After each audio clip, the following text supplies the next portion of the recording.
Here is Nearl Alter. She is a Radiant Knight. Is she good?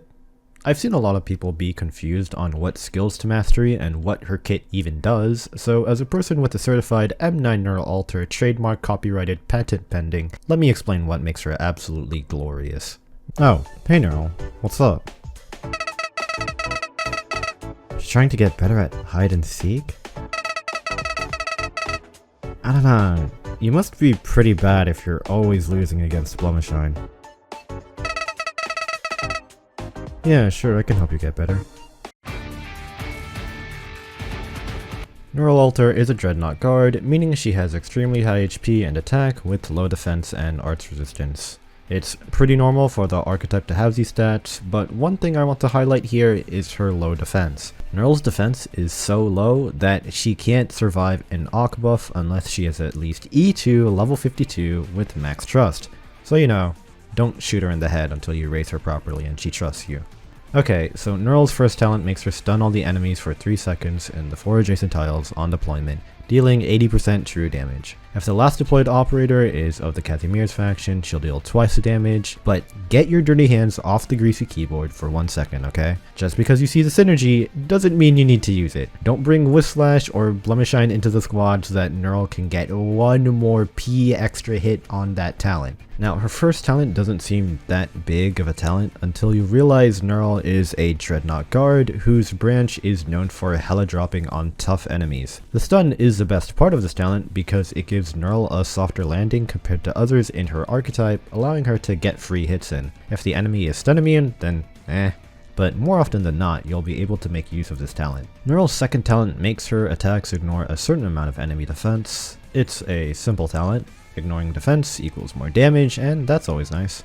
But the talent is percentage based, meaning she'll get more out of it on higher defense enemies, and since Nearl's kit is made for handling the elite enemies, this talent goes perfectly well with her. 3, 2, 1, alright, ready or not, here I come. Nearl, I know you're there. Just because the room is dark doesn't mean it's a good hiding spot. Actually, I think it's even a worse hiding spot for you if the room is dark. Wait a second, I might have an idea on how we can fix that. Nearl Alter's first skill gives her 1 extra tile of range and extra attack and attack speed. It's an infinite duration skill, so as with every infinite duration skill, the skill is great for AFK setups. Nearl's attack interval decreases from 1.5 seconds to 1 second, and her damage gets pretty high. That tile extension looks extremely similar to another AFK operator though. This is where all the comparisons start flooding in. It's understandable where all the comparisons come from. Both operators have an extra tile of range, both are infinite duration skills, and both do high damage past armor. Nearl Alter's weakness though is her block count and single target nature, while Blaze can easily mow through mobs of enemies. If you think she can out DPS Blaze against multiple targets, here's a comparison featuring the hardest enemy in the game, the LS4 slugs. Nearl, however, does way better against single enemies with higher defense with her defense ignore talent. While Nearl gets great offensive stats, Blaze has extra block count, defense, and an invulnerability talent, putting her on the defensive side. More often than not, they can just sub each other out, so it's not that big of a deal. Especially in general content, I doubt the enemies would come fast and tanky enough to overwhelm Nearl since her single target damage is extremely high with this skill. If you're a normal person who loves eating ice cream at the park and watching beautiful sunsets and admiring the kids at the playground playing soccer, and you already raised operators like Thorns, Blaze, or Mountain, then you're probably never going to use this skill, ever. If you're a sociopath like me, stuck in a mental asylum with only an Amiya Fumo as support and refuse to raise or pull for AFK guards until now, then S1 M3 is something you can unironically consider. Nearl's second skill makes her not use deployment slots. When she is deployed, she gets a damn good amount of attack for 27 seconds along with 4 layers of shield. Remember that shields are great against enemy with long attack intervals, which usually tend to be some of the elite mobs and bosses. She automatically retreats herself when the skill is over with an increased deployment time, but if the last operator is of the Casimir's faction, then she won't have that increased redeployment time. Again, like the synergy in her first talent, bringing Gravel or Whiplash into the squad just so Nearl's redeployment time isn't extended is not a good move. Wow, Jesus Christ, you guys love synergy. Alright, let me explain it this way. It's super ineffective to waste squad space for Gravel just so Nearl can have 18 less seconds on her next deployment, because when you are using this skill, you're tight on deployment limit anyways, so redeployment time doesn't matter. If you want to say that Nearl Alter benefits from her own Casimir's talent so you can deploy and redeploy her again without the extra time, this implies you don't deploy anyone for the next 90 seconds, which is practically never when you're using this skill. So please stop seeing the marginal benefits and then shooting yourself in the foot to gain that small advantage. Anyways, her S2 gets good hype for hard content like Contingency Contract, and the most obvious reason is because Nearl not counting towards the deployment limit. CC is super tight on deployment limit, so having extra damage on the side allows for a lot of breathing room. What makes this skill even better is how she did what Dreadnought guards are supposed to do. In ye olden days of AK, players would heli drop Dreadnought guards on top of problematic enemies. Why does this suck? Reason number 1. Skills. Literally every Dreadnought guard except Scotty is not heli droppable because they need to charge their skills. Reason number 2. Tankiness. Even when Dreadnought guards are heli dropped, they just die because they have no survivability. Yes, they have massive amounts of HP, but that doesn't really do much if the enemy is turning you into Swiss cheese. How does Nearl Alter get past this? First off, she has her stun talent, which makes her deployment landing safe and sound. Even if the enemy is stun immune, Nearl has her shields which can absorb 1 attack each. This ensures that even when the conditions are rough, she gets at least a couple of attacks in compared to the rest of her Dreadnought guard contemporaries that just die. Nearl's third skill is her flashiest. She throws down a blazing sun on an open ground tile in the 4 adjacent tiles around her, dealing true damage and stunning them for 4 seconds. She gains expanded attack range along with a big attack and defense buff. If enemies are blocked by Nearl or the blazing sun, she will deal true damage to them. There's a couple things to note about this skill. First of all, the blazing sun pillar summon thingy that Nearl slams down on the enemy is extremely tanky.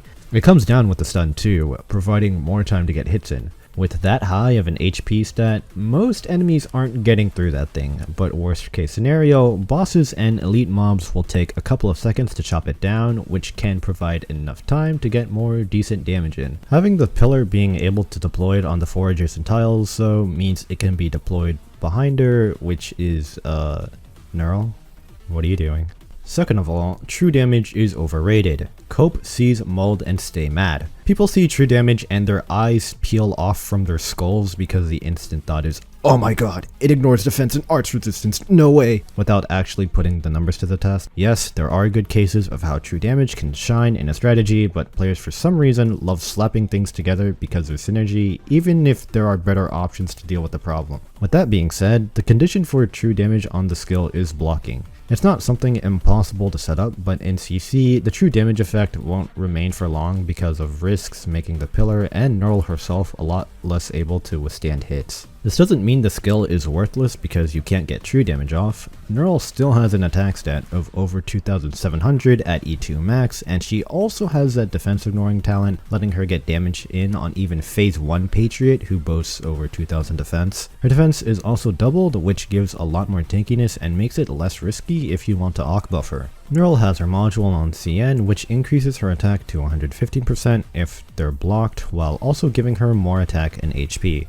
A lot of people see the synergy with her third skill with the Blazing Sun and true damage and all of that, but her S2 pairs just as well. She has a stun on deployment, meaning you can deploy her on top of enemies, and with the shield on her S2, Nearl can actually block the target, giving her that extra spicy damage. Nearl is the epitome of a Dreadnought guard. She has skills that can deal loads of damage with her massive HP pool. She has amazing crowd control and survivability tools so that she's certain to get her massive damage in on those tough enemies. Okay, but what masteries do I put on her? Calm down, I was getting to that part. It's really dependent on what you want out of her. Most players would tell you to M3S3 first since it's better used in general content. I know I'm definitely gonna use her at some point in CC, so for me, Personally, considering my own opinion and no one else's, and in my opinion, I M3'd S2, which is also something you should do.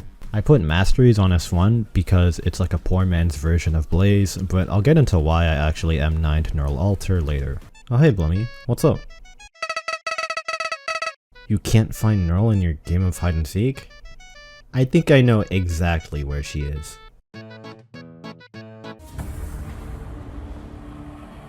I've seen people talk about how underwhelming Nearl looked after her release on CN on some showcases, saying she doesn't do enough damage or needs AoE?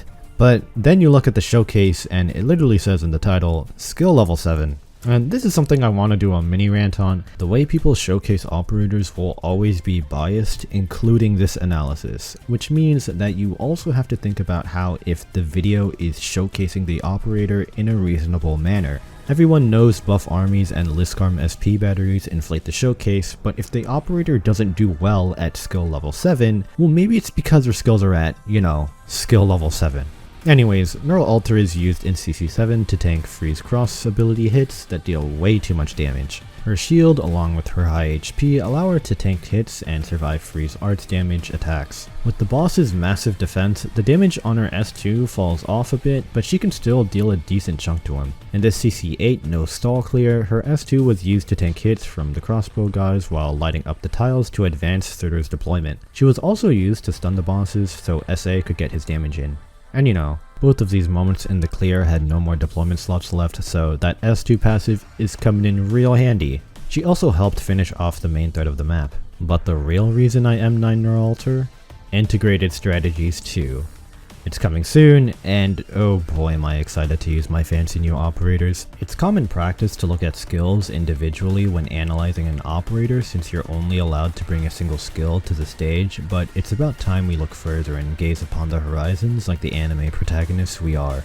Looking at Nearl's overall kit, what niches does she occupy? AFK laneholder with S1, heli drop with S2, and absolute burst Chad with S3. Her skill set as a whole is extremely versatile, so you can easily swap to a niche that fits depending on the stage, which is what IS2 is all about. Semi-quick announcement, you should watch me on Twitch, twitch.tv/itsmeyee. I post times when I'm streaming in my Discord, so you should also join that too. Yeah, that's about it, bye.